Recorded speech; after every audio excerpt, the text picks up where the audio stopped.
Hello everybody, welcome back to a new video. Today I want to talk about some songwriting mistakes that I often see. I often see this in tracks that people send me for feedback and stuff like that, either on stream or in my Discord server or stuff like that. And I've kind of spotted a few trends that I would personally try to combat if I were writing a song. And today I want to talk about them and kind of show you how you could fix them. Alright, so here I have a project with the master of the Deep Forest, which is my latest release. And I wanted to kind of go over the main things I think about when writing a full track like this one here. And one of the main things I often see is that people have a lot of different themes throughout their track. And a lot of different cool elements that kind of work well on their own, but there is no real theme to the track.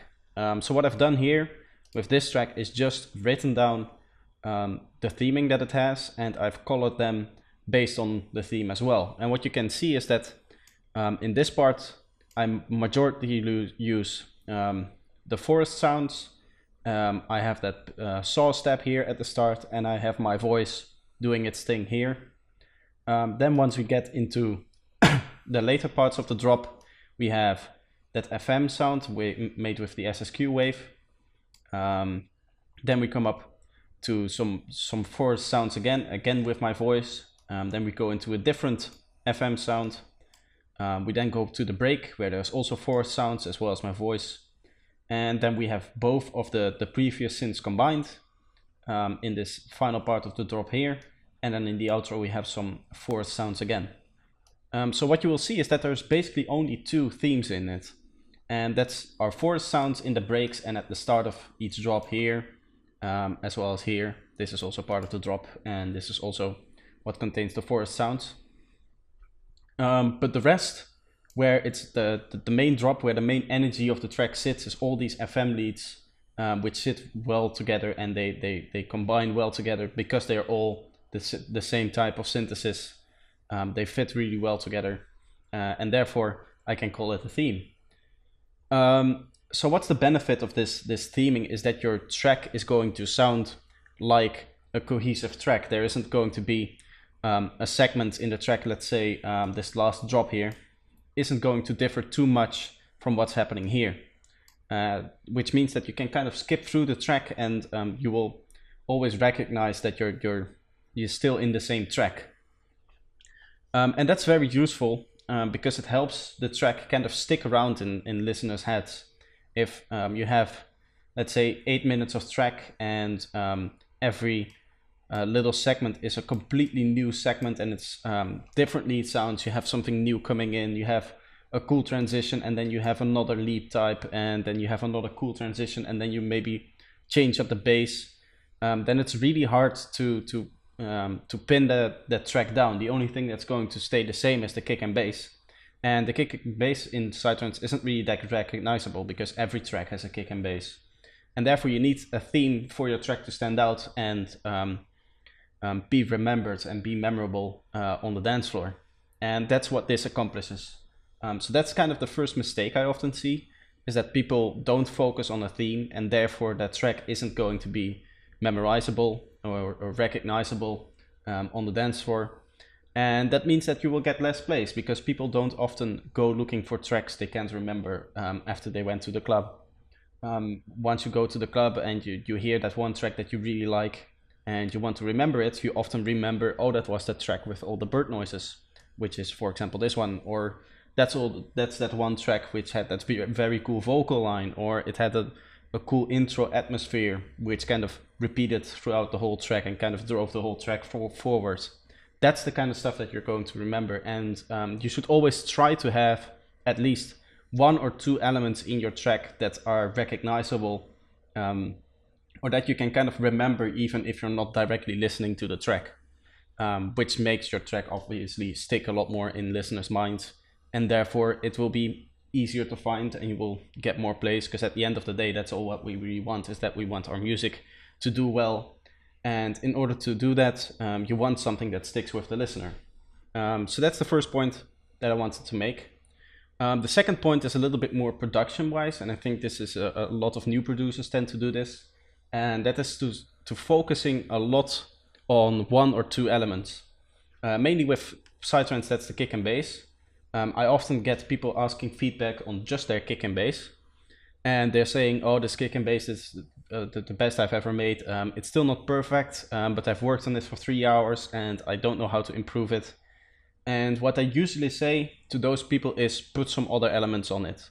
The kick and bass for this track isn't perfect, and the kick and bass for any other track that I make isn't perfect.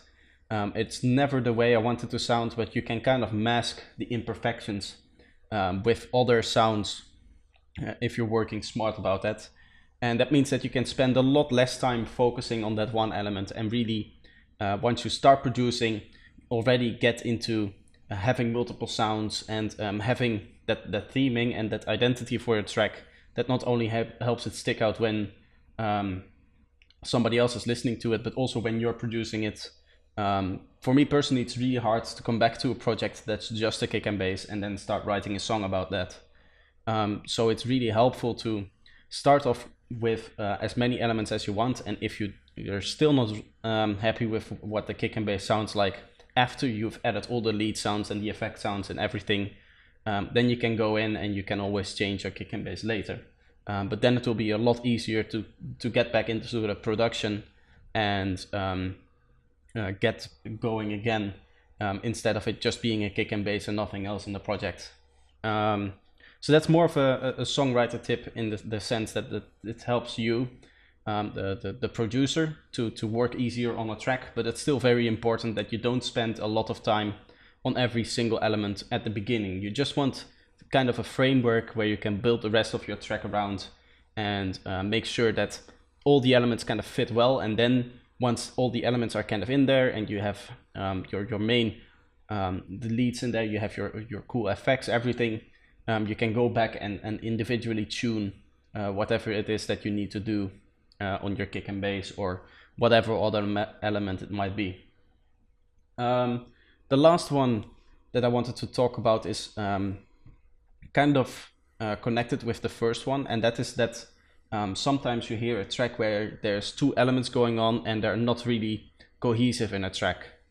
They're not really working together to make one track, and therefore your theme is going to suffer, but it's also going to be annoying if you have two ideas playing at the same time. It's like putting on two songs at the same time, which is not really nice to listen to.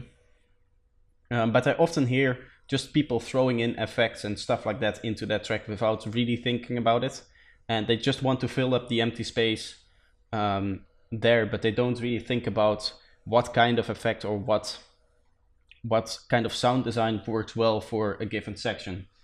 So to combat that, that's just I would say that the best way to combat that is just with experience. You just need to know what fits well in your track, and to make that kind of adjustment, you just need to make a few tracks before you can really get that to work.